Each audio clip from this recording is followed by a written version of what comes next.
Olá, eu sou Vanessa Luz. Sejam todos muito bem-vindos a mais um dia de leitura. Estamos aqui no exercício 5 do livro Comunicação Não Violenta, diferenciando receber com empatia de receber sem empatia. Se você gostaria de fazer um exercício para verificar se nos comunicamos adequadamente a respeito da empatia, faça um círculo ao redor do número em frente de cada diálogo abaixo em que a pessoa B está respondendo com empatia ao que está acontecendo com a pessoa A. 1. Pessoa A. Como eu pude fazer algo tão estúpido? Pessoa B. Ninguém é perfeito. Você está sendo muito duro consigo mesmo. 2. Pessoa A. Se você me perguntar, acho que devíamos mandar todos esses imigrantes de volta ao lugar onde vieram. Pessoa B. Você realmente acha que isso resolveria alguma coisa? 3. Pessoa A. Você não é Deus. Pessoa B. Você está se sentindo frustrado porque gostaria que eu admitisse que há outras maneiras de interpretar esse assunto? 4. Pessoa A. Você acha muito natural que eu faça tudo para você. Fique imaginando o que você faria sem mim. Pessoa B. Isso não é verdade. Eu valorizo o que você faz por mim. 5. Pessoa A. Como você pôde me dizer uma coisa dessas? Pessoa B. Você está magoado porque eu disse aquilo? 6. Pessoa A. Estou furiosa com meu marido. Ele nunca está por perto quando preciso dele. Pessoa B. Você acha que ele deveria estar mais próximo do que costuma estar? 7. Pessoa A. Detesto quando engordo. Pessoa B. Talvez fazer umas corridas ajudasse. 8. Pessoa A. Estou uma pilha de nervos com o planejamento do casamento de minha filha. A família do noivo não está ajudando. Quase todos os dias eles mudam de ideia sobre o tipo de casamento que querem. Pessoa B. Então você está nervosa com os preparativos e gostaria que a família do futuro genro tivesse mais consciência das complicações que a indecisão deles causa para você? 9. Pessoa A. Quando meus parentes aparecem sem avisar com antecedência, sinto-me invadida. Isso me lembra como meus pais costumavam não levar em conta minhas necessidades e planejavam coisas para mim. Pessoa B. Sei como você se sente. Eu costumava me sentir assim também. 10. Pessoa A. Estou decepcionado com seu desempenho. Eu queria que seu departamento tivesse dobrado sua produção no mês passado. Pessoa B. Compreendo que você esteja decepcionado, mas tivemos muitas faltas por motivo de doença. Aqui estão minhas respostas para o exercício 5. 1. Não circulei esse número, porque entendo que a pessoa B, oferecendo encorajamento e não recebendo com empatia o que a pessoa A está expressando. 2. Vejo a pessoa B tentando educar a pessoa A, em vez de receber com empatia o que está expressando. 3. Se você circulou esse número, concordamos. Vejo a pessoa B recebendo com empatia o que a pessoa A está expressando. 4. Vejo a pessoa B discordando e se defendendo, e não recebendo com empatia o que está acontecendo com a pessoa A. 5. Vejo a pessoa B assumindo a responsabilidade pelos sentimentos da pessoa A e não recebendo com empatia o que está acontecendo com esta. A pessoa B poderia ter dito: Você está magoado porque queria que eu tivesse concordado em fazer o que você me pediu? 6. Se você circulou esse número, concordamos em parte. Vejo a pessoa B receptiva aos pensamentos da pessoa A. No entanto, acredito que nos conectamos mais profundamente quando recebemos os sentimentos e necessidades que estão sendo expressos, em vez dos pensamentos. Assim, eu teria preferido que a pessoa B tivesse dito: Então você está furiosa porque gostaria que ele estivesse por perto mais vezes do que costuma estar? 7. Veja a pessoa B aconselhando a pessoa A e não recebendo com empatia o que está acontecendo com ela. 8. Se você circulou esse número, estamos de acordo. Veja a pessoa B recebendo com empatia o que a pessoa A está expressando. 9. Em minha opinião, a pessoa B presumiu que compreendeu o que a pessoa A disse e está falando sobre seus próprios sentimentos. Ela não está recebendo com empatia o que está acontecendo com a pessoa A. 10. Vejo que a pessoa B começa a se conectar nos sentimentos da pessoa A, mas em seguida passa a se explicar. O poder da empatia. 8. Empatia que cura. A empatia nos permite perceber nosso mundo de uma maneira nova e ir em frente. Carl Rogers descreveu o impacto da empatia em quem a recebe. Quando alguém realmente o escuta sem julgá-lo, sem tentar assumir a responsabilidade por você, sem tentar moldá-lo, é muito bom.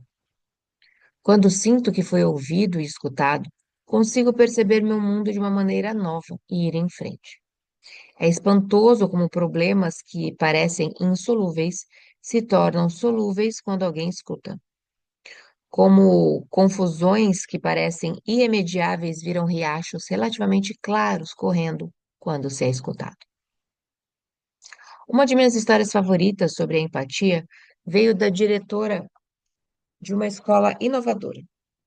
Ela voltou do almoço um dia e encontrou Millie, uma aluna do ensino básico, sentada em seu escritório e parecendo arrasada, esperando para vê-la. A diretora se sentou junto a Millie e começou. Não, a diretora se sentou junto a Millie, que começou.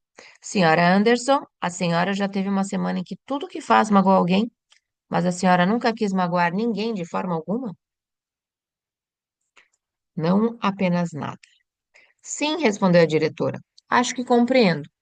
Millie então passou a descrever sua semana. Eu já estava um pouco atrasada para uma reunião muito importante, continuou a diretora. Ainda estava com meu casaco e ansiosa para não deixar a sala cheia de gente me esperando. Então perguntei: Millie, o que posso fazer por você? Millie se aproximou, agarrou meus ombros com as mãos, olhou-me nos olhos e disse com muita firmeza: Senhora Anderson, não quero que a senhora faça nada, só quero que me escute. Aquele foi um dos momentos de aprendizado mais significativos de minha vida e ensinado por uma criança. Por isso pensei, não importa a sala cheia de adultos esperando por mim. Millie e eu passamos para um banco que nos dava mais privacidade e nos sentamos, com meu braço ao redor de seus ombros, sua cabeça em meu peito e seu braço em volta de minha cintura. E falou até se dar por satisfeita. E sabe de uma coisa? Não demorou tanto assim. Um dos aspectos mais gratificantes de meu trabalho é ouvir como as pessoas usaram a CNV para fortalecer sua capacidade de se conectar com empatia aos outros. Minha amiga Laurence, que mora na Suíça, descreveu como ficou aborrecida quando o filho de 6 anos saiu correndo, enraivecido, enquanto ela ainda falava com ele. Isabelle, sua filha de 10 anos, que havia acompanhado a um seminário recente de CNV, observou. Então você está com muita raiva, mamãe? Você gostaria que ele conversasse quando está com raiva e não fosse embora correndo? Lawrence ficou maravilhada de como, ao ouvir as palavras de Isabelle, ela sentiu uma imediata diminuição da tensão e mais tarde conseguiu ser compreensiva com o filho quando ele voltou. Um professor da faculdade descreveu como o relacionamento entre alunos e professores fora afetado quando vários membros do corpo docente aprenderam a ouvir com empatia e a se expressar de forma mais vulnerável e honesta. Os estudantes se abriram cada vez mais e nos contaram a respeito de vários problemas pessoais que estavam interferindo em seus estudos. Quanto mais eles falavam a respeito disso, mais trabalhos eles conseguiam terminar. Embora escutá-los dessa forma nos tomasse um bocado de tempo, ficamos contentes de passá-lo dessa maneira. Infelizmente, o diretor se aborreceu. Ele disse que não éramos terapeutas e deveríamos passar mais tempo ensinando e menos tempo conversando com os alunos. Quando perguntei como os docentes haviam lidado com isso, o professor respondeu: Tivemos empatia com a preocupação do diretor. Percebemos que ele ficou aborrecido e queria ter certeza de que não estávamos nos envolvendo em coisas com as quais não conseguiríamos lidar. Também percebemos que ele precisava de uma garantia de que o tempo gasto nas conversas não estava roubando tempo de nossas responsabilidades com o ensino. Ele percebeu aliviado pela forma como o escutamos.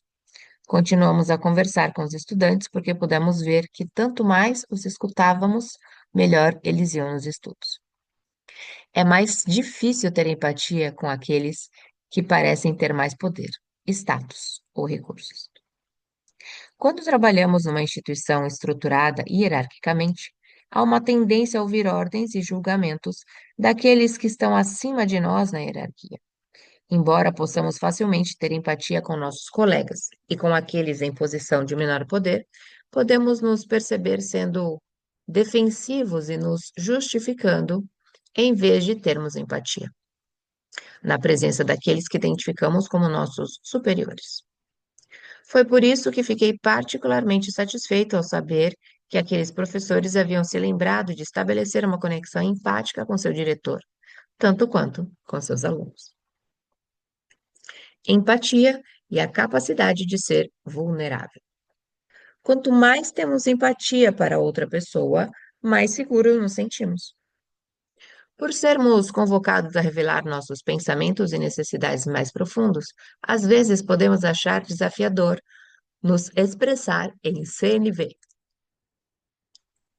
Entretanto, essa expressão fica mais fácil depois que entramos em empatia com os outros, porque teremos então tocado sua humanidade e percebido as qualidades que compartilhamos.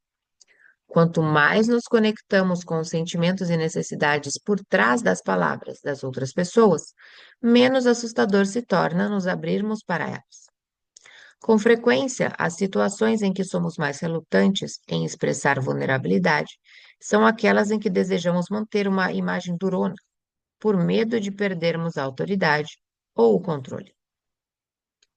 Uma vez mostrei minha vulnerabilidade a alguns membros de uma gangue de rua em Cleveland, ao reconhecer a mágoa que estava sentindo e meu desejo de ser tratado com mais respeito. Ei, olhem, um deles observou. Ele está magoado, coitadinho.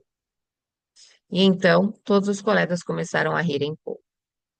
Aqui, outra vez, eu podia interpretá-los como se aproveitando da minha vulnerabilidade. Opção 2, culpar os outros. Ou entrar em empatia com os sentimentos e necessidades por trás de seu comportamento. Opção 4. Se, no entanto, eu tiver uma imagem de que estou sendo humilhado e que estão se aproveitando de mim, posso me sentir ferido, irritado ou amedrontado demais para poder entrar em empatia. No momento desses, eu precisava me retirar fisicamente para oferecer a mim mesmo alguma empatia ou obtê-la de uma fonte confiável.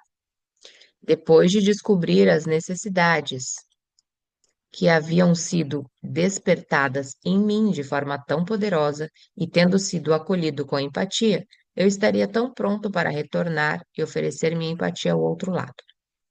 Em situações de sofrimento, recomendo primeiro obter a empatia necessária para ir além dos pensamentos que ocupam nossas cabeças, de modo que nossas necessidades mais profundas sejam reconhecidas. Quando escutei atentamente a observação do membro da gangue, ei, olhem, ele está magoado, coitadinho, e o riso que se seguiu, senti que ele e os amigos estavam contrariados e não queriam se submeter a manipulações e culpa. Eles podiam estar reagindo a pessoas que no passado usaram frases como "isso me magoou" para demonstrar desaprovação. Já que eu não confirmei isso com eles em voz alta, eu não tinha como saber se meu palpite estava de fato correto. Entretanto, bastou concentrar minha atenção ali para impedir que eu tomasse aquilo como pessoal ou ficasse com raiva. Em vez de julgá-los por me ridicularizarem ou me tratarem desrespeitosamente, concentrei-me em escutar o sofrimento e as necessidades por trás daquele comportamento. Ei, disparou um deles, o que você está nos dando é um monte de bobagens. Suponha que haja membros de uma outra gangue aqui, eles tenham armas e você não. Você diz para simplesmente ficarmos parados e conversarmos com eles? Que besteira. Então todos começaram a rir de novo. E mais uma vez, dirigi minha atenção a seus sentimentos e necessidades. Então parece que vocês estão realmente fartos de aprender coisas que não têm nenhuma relevância nessas situações? É. E se você morasse nesse bairro, saberia que isso é um monte de bobagem. Então vocês precisam ter certeza de que alguém lhes ensine. Então vocês precisam ter certeza de que alguém que lhes ensine alguma coisa tenha conhecimento de seu bairro? É isso mesmo. Alguns daqueles caras detonariam você antes que pudesse soltar duas palavras de sua boca. E você precisa ter certeza de que alguém que tenta lhes ensinar algo compreenda os perigos que existem aqui. Continuei a escutá-los dessa maneira, às vezes verbalizando o que eu ouvira, às vezes não. Isso continuou por 45 minutos. E então percebi uma mudança. Eles sentiram que eu os estava realmente compreendendo. Um conselheiro do programa notou a mudança e perguntou a eles em voz alta: O que vocês acham desse homem? O rapaz que me causara mais dificuldades respondeu: Ele é o melhor palestrante que já tivemos. Nós dizemos muita coisa ao escutarmos os sentimentos e necessidades das outras pessoas. Espantado, o conselheiro se virou para mim e sussurrou: Mas você não disse nada. Na verdade, eu havia dito muita coisa ao demonstrar que não havia nada que eles jogassem em cima de mim que não pudesse ser traduzido em sentimentos e necessidades humanos e universais. Usando a empatia para afastar o perigo. A capacidade de oferecer empatia a pessoas em situações tensas pode afastar o risco potencial de violência.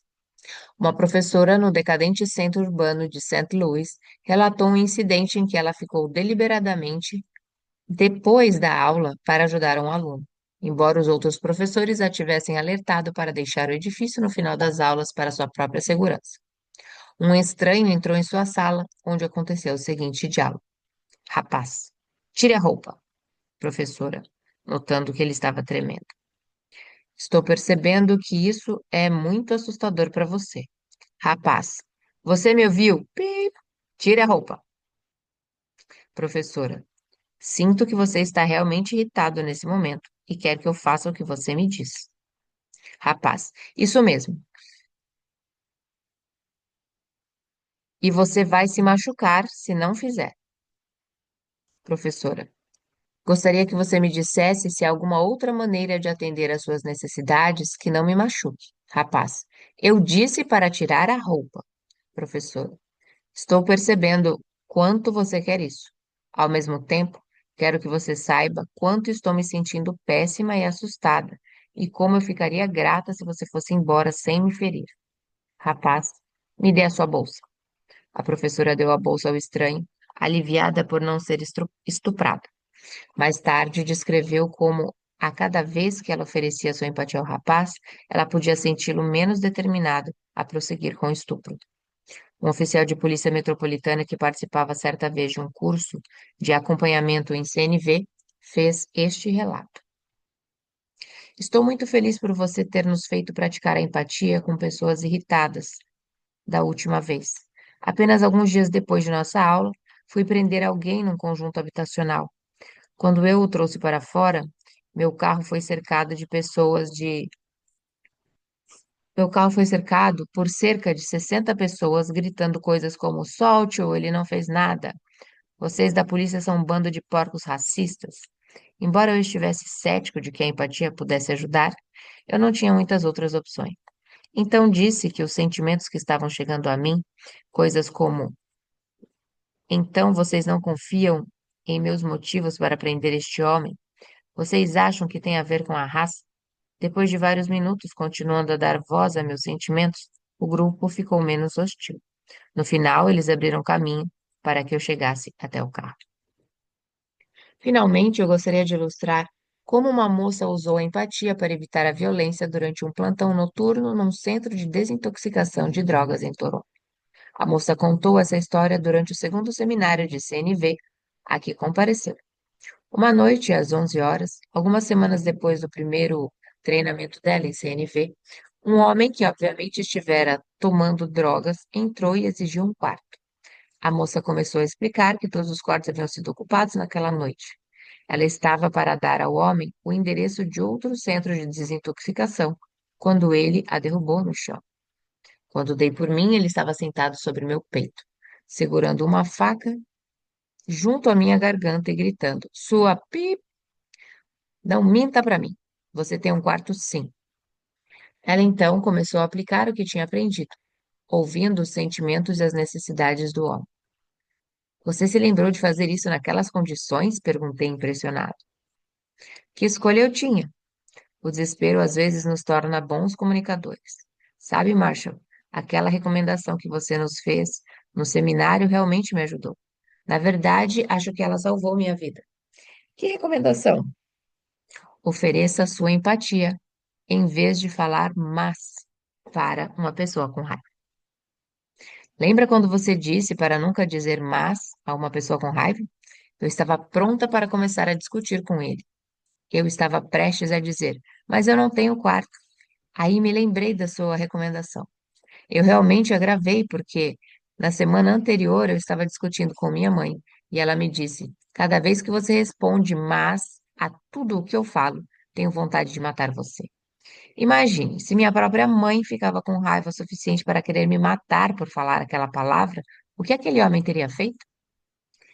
Se eu houvesse dito, mas eu não tenho quarto, quando ele gritou comigo, não tenho dúvidas de que ele teria cortado minha garganta. Então, em vez disso, respirei fundo e disse: parece que você está realmente com raiva e quer ter um quarto. Ele respondeu gritando: posso ser viciado, mas por Deus mereço respeito. Estou cansado de ninguém me respeitar. Meus pais não me respeitam. Eu vou, eu vou ser respeitado.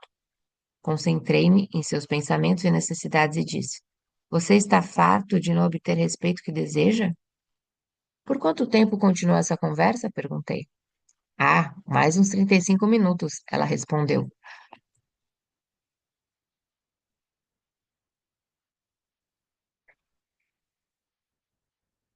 Isso deve ter sido apavorante. Quando escutamos os sentimentos e necessidades das pessoas, paramos de vê-las como monstros. Não, não depois das primeiras interações, porque aí ficou evidente outra coisa que aprendemos aqui. Quando me concentrei em escutar seus sentimentos e necessidades, parei de vê-lo como um monstro. Pude ver exatamente como você disse, que as pessoas que parecem ser monstros são apenas seres humanos cuja linguagem e comportamento às vezes nos impedem de perceber sua natureza humana. Quanto mais eu conseguia concentrar minha atenção em seus sentimentos e necessidades, mais eu o via como uma pessoa desesperada cujas necessidades não estavam sendo atendidas. Tornei-me confiante de que se eu mantivesse minha atenção nisso, eu não seria ferida. Depois que ele recebeu a empatia de que precisava, saiu de cima de mim, pôs de lado a faca e eu ajudei a encontrar um quarto em outro centro. Maravilhado por ela ter aprendido a responder com empatia numa situação tão extrema, perguntei curioso: o que você está fazendo de novo aqui? Parece que você já dominou a CNV e deveria estar ensinando aos outros o que aprendeu. É que agora preciso que você me ajude com uma coisa difícil, ela disse. Estou quase com medo de perguntar. O que poderia ser mais difícil do que aquilo? E ficamos por aqui em mais esse dia de muito aprendizado com a leitura de comunicação não violenta. Que bacana que você chegou até aqui. Se ainda não é inscrito, aproveite, se inscreva no canal, deixe seu like e leia a descrição desse vídeo. Sempre tem uma reflexão muito bacana para você. Deixe nos comentários aqui a sua percepção, tá bom? E também envie para alguém que você saiba que esteja precisando compreender sobre essa comunicação, que não é apenas saber falar, principalmente saber ouvir e compreender os sentimentos dos outros. Um beijo no seu coração, eu sou Vanessa Luz e nos encontramos na próxima leitura.